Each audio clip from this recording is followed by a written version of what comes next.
Kenaikan pajak pertambahan nilai atau PPN menjadi 12% yang akan mulai berlaku tahun depan menuai kritik publik. Belakangan, saling tuding antara Gerindra dan PDI Perjuangan soal siapa inisiator kenaikan PPN menjadi 12% mengemuka. Wakil Ketua Komisi 11 DPR RI, fraksi Partai Gerindra, Muhammad Haikal, mempertanyakan sikap PDI Perjuangan yang mengungkit kenaikan PPN.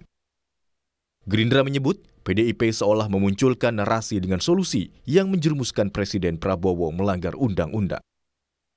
Isu kenaikan PPN ini kok rasa-rasanya ya, ini sering diungkit oleh tokoh-tokoh PDIP. Begitu loh Pak.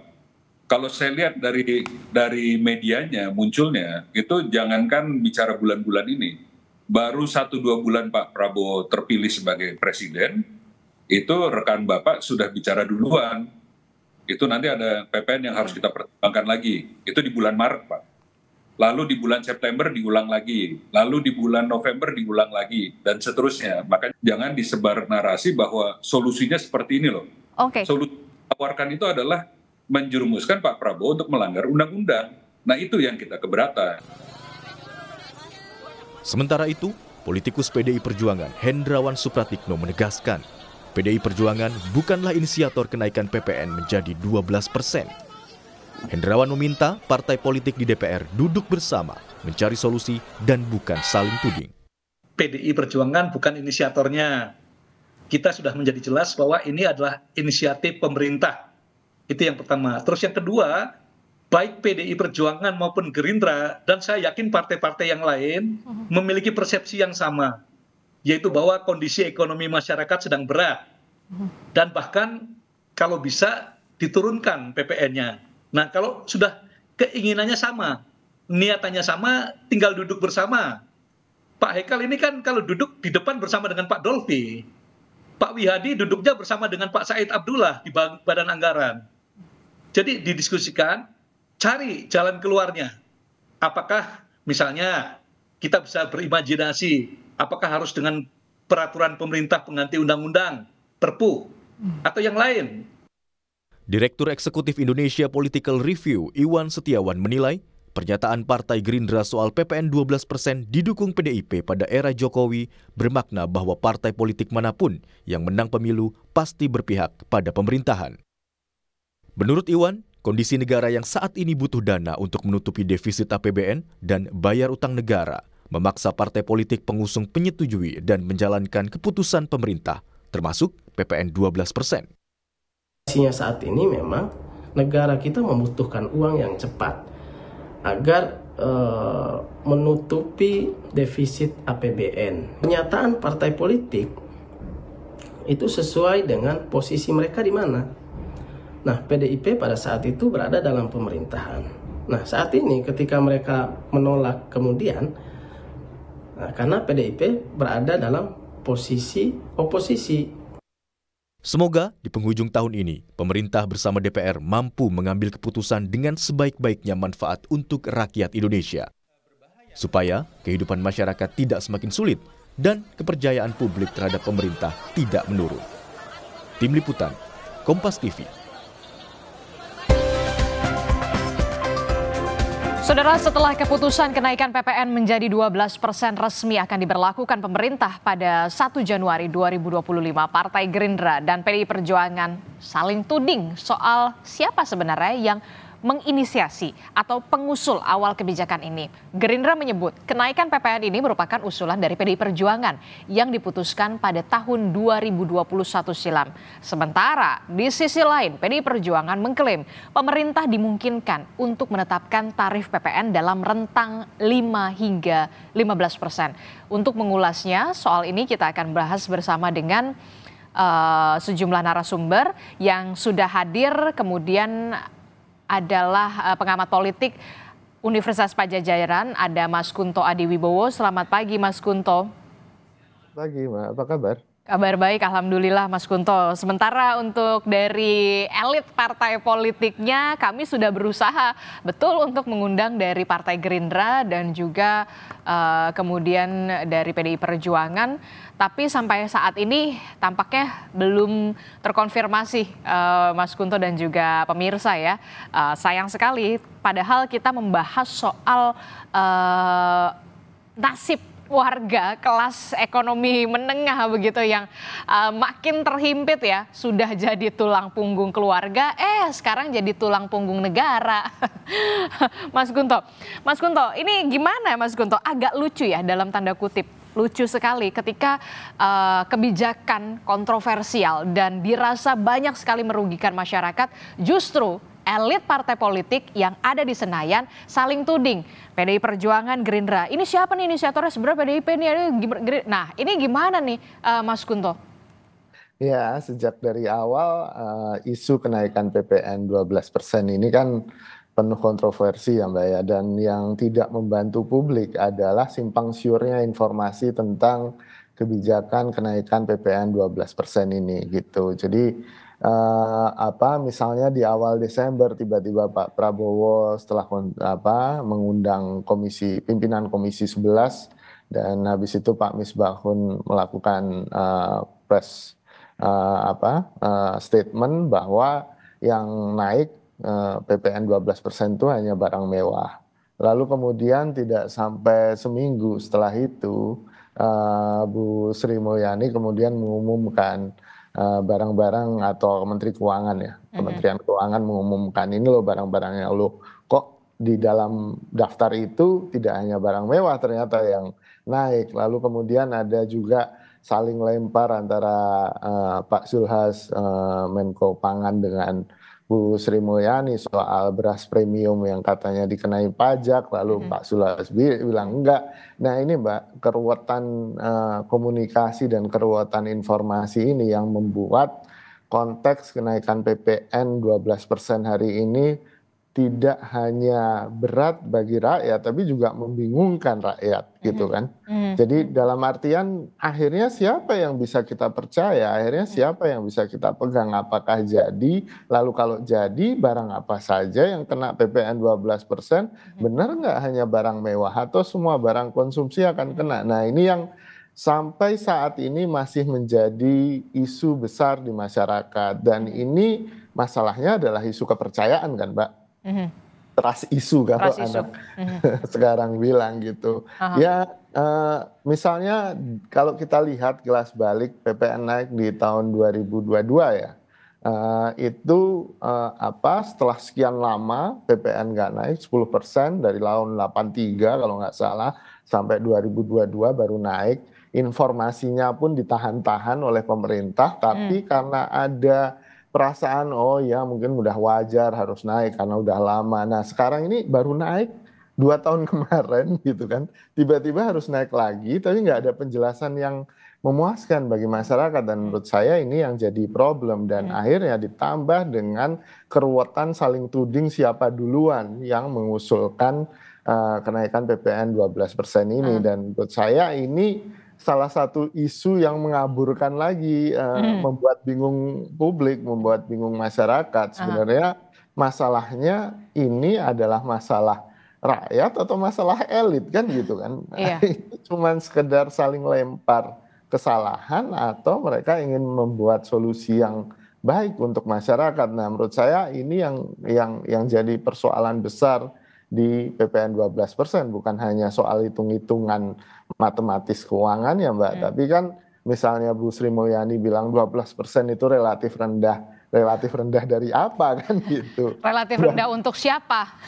Itu yang kemudian menjadi pertanyaan besar begitu ketika kita lihat di akhir tahun dan juga di awal tahun ini ancaman PHK sudah di depan mata begitu. Apa yang harus dilakukan sebenarnya dalam hal ini oleh pemerintah pusat? Komunikasi politik semacam apa yang seharusnya dimiliki oleh pemerintah pusat? Jangan sampai kemudian rakyat kebingungan, loh kok jadi begini? Sebenarnya pemerintah seperti apa begitu? Ya sebenarnya orang Indonesia itu orang yang baik-baik sama pemerintahnya kan Mbak gitu. Mereka percaya, mereka punya dukungan yang luar biasa terhadap pemerintah. Nah, menurut saya yang harus dilakukan oleh pemerintah adalah ngomong secara transparan, terus terang, sebenarnya duit yang dari kenaikan 1% yang kemungkinan diestimasi sekitar 50 triliun pendapatannya per tahun ini, sebenarnya untuk apa kan gitu.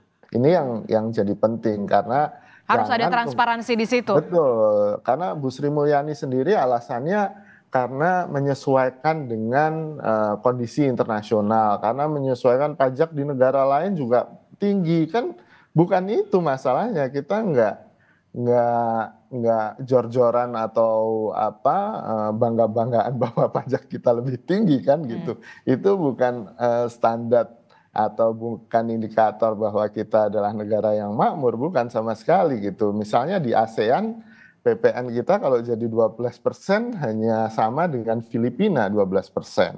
Singapura sendiri hanya 9% gitu kan. Thailand hanya 7%. Tertinggi di Indonesia di ASEAN. Betul, Indonesia dan Filipina. Perbandingannya sama siapa? Kan di awal-awal misalnya banyak buzzer atau influencer yang bilang ini sama dengan negara-negara Skandinavia ya. Negara Skandinavia pendidikannya gratis kan gitu. Pengobatannya gratis. Apakah mau disamakan dengan mereka? Nah, ini yang menurut saya komunikasinya nggak jelas gitu. Sebenarnya untuk apa kenaikan 1% ini yang harus dikomunikasikan dengan baik oleh pemerintah pusat daripada saling menyalahkan siapa duluan yang mengesahkan undang-undang ini Mbak gitu. Oke, ada upaya yang kemudian dikatakan upaya pengaburan untuk kemudian saling tuding siapa yang duluan menginisiasi dari kenaikan PPN 12%, tapi nyatanya pemerintah pusat saat ini sudah memutuskan bahwa PPN 12% ini akan berlaku 1 Januari 2025 begitu ya. Yang kemudian menjadi pertanyaan saya adalah di media sosial juga kan banyak sekali penolakan yang terjadi, bahkan sudah ada campaign-campaign seperti revisi undang-undang pilkada kemarin, peringatan darurat, petisi bahkan sudah diutarakan atau disuarakan juga di media sosial. Mungkinkah kemudian gelombang-gelombang aksi penolakan ini akan berlanjut ke dunia nyata, dalam hal ini adalah aksi demo yang diupayakan oleh civil society untuk adanya pemerintah pusat mengkaji ulang atau bahkan membatalkan kebijakan ini? Iya Mbak, kalau menurut saya apa yang dilakukan oleh teman-teman K-popers kemarin hari Kamis ya, tanggal 19 ikut kamisan di depan istana itu sudah sangat tepat, karena memang kalau dalam undang-undang harmonisasi peraturan pajak sendiri gitu kan, itu di pasal 7-nya ayat 3 diatur bahwa tarif PPN itu bisa diubah paling rendah 5% dan paling tinggi 15%. Ya kan. Lalu di ayat selanjutnya disebutkan bahwa perubahan tarif PPN diatur dengan peraturan pemerintah setelah disampaikan oleh pemerintah kepada DPR untuk dibahas dalam penyusunan RAPBN. Nah, ini kan bolanya ada di pemerintah kan, Mbak, sebenarnya. Bolanya bukan di Senayan, bukan untuk mengubah undang-undang atau membatalkan undang-undang, bukan itu. Di undang-undang itu sendiri bolanya ada di pemerintah, bahwa pemerintah berhak kemudian punya kekuasaan untuk kemudian mengatur dari 5 sampai 15%. Ya misalnya, oke, tahun 2022 kemarin diproyeksi tahun 2025 akan naik 1%. Tapi kan kondisi dalam perkembangan 3 tahun terakhir kan di luar proyeksi apa yang sudah kita bikin di 2022 kan, dan sangat mungkin kemudian pergantian pemerintah, kondisi ekonomi, bahkan kondisi ekonomi dunia juga harus menjadi pertimbangan pemerintah untuk kemudian ya tadi sesuai amanat undang-undang menentukan 5-15% kan gitu. Kalau 12% ini dirasa memang tidak sesuai dengan kondisi objektif masyarakat, ya harusnya pemerintah bisa menurunkan itu gitu, bisa menunda atau bahkan menurunkan pajaknya PPN ini, tarif PPN ini. Dan menurut saya dorongan dari masyarakat sipil, dari warga, dari kelas menengah yang memang sudah jadi sandwich class gitu kan, bukan hanya sandwich generation ini kan gitu, dihimpit dari dua sisi. Ini juga menjadi penting bahwa akhirnya pemerintah harus dipaksa untuk mendengarkan apa yang menjadi keresahan warga gitu sih Mbak. Apa yang menjadi keresahan warga, apa yang menjadi kebingungan warga, rakyat mayoritas dengan adanya kebijakan PPN 12% begitu. Mungkinkah kemudian yang jadi pertanyaan, mungkinkah pemerintah pusat akan membatalkan kebijakan PPN 12% ini? Kalau kita lihat ada dua skenario. Sebenarnya bisa kalau dibatalkan dengan penerbitan peraturan pemerintah atau PP, atau kemudian ada pihak yang mengajukan judicial review ke MK. Tapi kemudian kalau kita tadi melihat pemerintah pusat, mungkinkah kemudian seorang Presiden Prabowo Subianto akan melakukan penerbitan peraturan pemerintah atau PP di sini? Ya, menurut saya ini ketegasan dan kemudian kebijaksanaan Pak Prabowo sedang diuji, Mbak, gitu. Apakah beliau memang hanya patuh saja terhadap apa yang sudah digariskan oleh pemerintahan sebelumnya, tanpa kemudian mempedulikan nasib warga, nasib rakyatnya yang ada di hari ini, di sekarang, atau memang Pak Prabowo punya sensitivitas yang luar biasa terhadap penderitaan warganya, kan itu. Jadi menurut saya ini ujian bagi Pak Prabowo, karena bolanya memang ada di Pak Prabowo, kan gitu, bukan lagi MK, bukan lagi DPR RI gitu kan. Kalaupun Pak Prabowo mau menunggu misalnya, oke, kita naikin dulu deh gitu dan kita lihat reaksi. Saya kan reaksinya akan sangat besar dan masif ya Mbak, karena kita mungkin belum kebayangkan berapa kenaikan harga-harga ketika PPN itu naik. Begitu harga bahan bakar minyak naik, itu saja deh gitu kan, logistik naik gitu kan, semua barang akan naik kan gitu.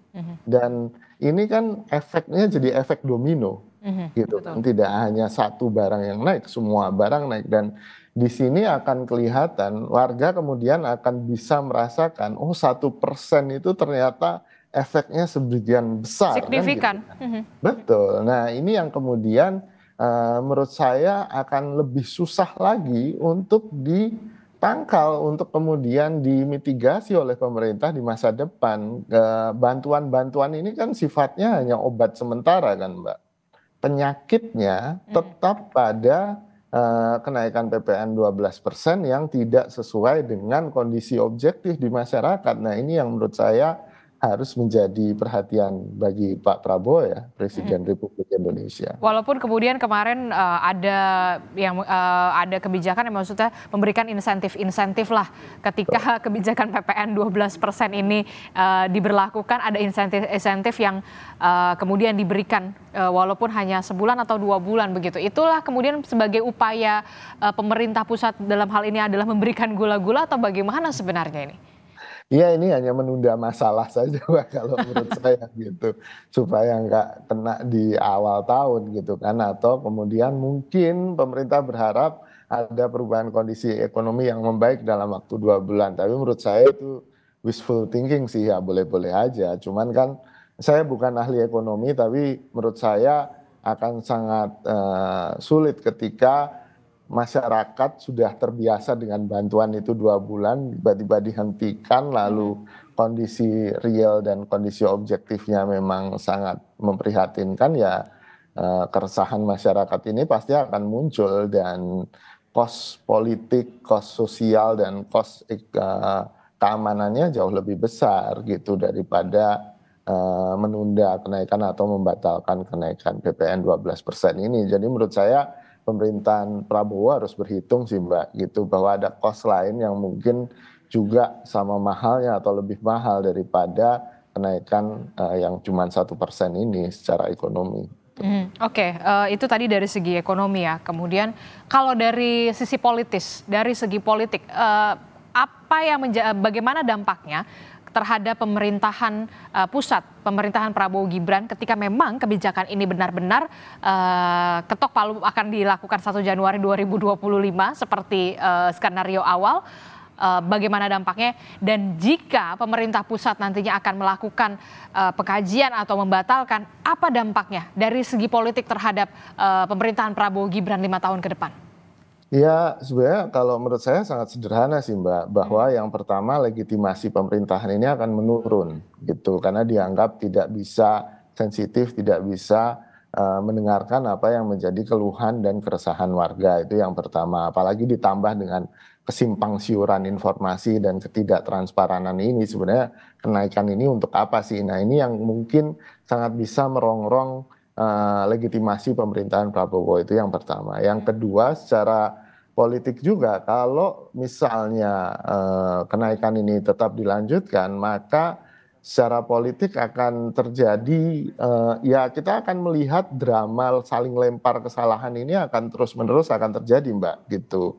Karena tentu tidak ada yang mau disalahkan kan, dengan kondisi yang memang mungkin menimbulkan protes di masyarakat atau keresahan masyarakat, dan saling lempar ini menurut saya akan jadi tren ke depannya gitu, saling lempar masalah entah itu antar partai politik, antar menteri, atau antar institusi atau lembaga pemerintah. Dan ini menurut saya akan bahaya, pada akhirnya kan masyarakat akan mendengarkan siapa gitu kan, kebingungan ini yang akan menambah ketidakpuasan dan delegitimasi bagi pemerintahan Prabowo. Ini yang menurut saya kos yang paling besar bagi pemerintahan Prabowo. Kalaupun dibatalkan dan dengan komunikasi yang bagus, dan menurut saya tim komunikasi kepresidenannya Pak Prabowo canggih-canggih kan itu, mereka kan ahli-ahli semua dan harusnya bisa lebih baik lagi kemudian mengkomunikasikan ini sebenarnya untuk apa dan kemudian kenapa harus naik. Ini yang sampai sekarang tidak pernah memuaskan warga gitu kan, karena penjelasannya simpang siur. Nah, kalau memang dibatalkan, ada potensi Pak Prabowo akan jadi pahlawan ini Mbak gitu kan. Dan menurut saya akan luar biasa secara politik, bahwa di sini Pak Prabowo bisa menunjukkan bahwa dia memang peduli, dia terhadap rakyat, dia memang tidak kemudian disetir oleh pemerintahan sebelumnya. Dia harus mengikuti apa yang sudah diputuskan sebelumnya, dan dia kemudian punya lebih banyak dukungan warga, dan secara politik itu berarti legitimasi yang sangat besar gitu. Dan ini peluang ini harusnya dimanfaatkan dengan baik oleh Pak Prabowo, Mbak.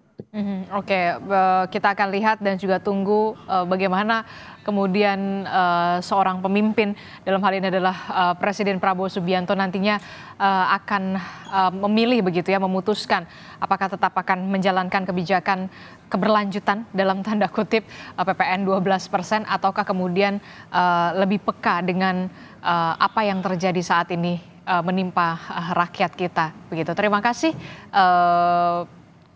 Mas Kunto, pengamat politik dari Universitas Padjadjaran, dan sebelumnya kami juga sudah mengundang sebenarnya beberapa anggota dewan dari sejumlah partai politik, namun sayangnya tidak bisa hadir. Terima kasih Mas Kunto.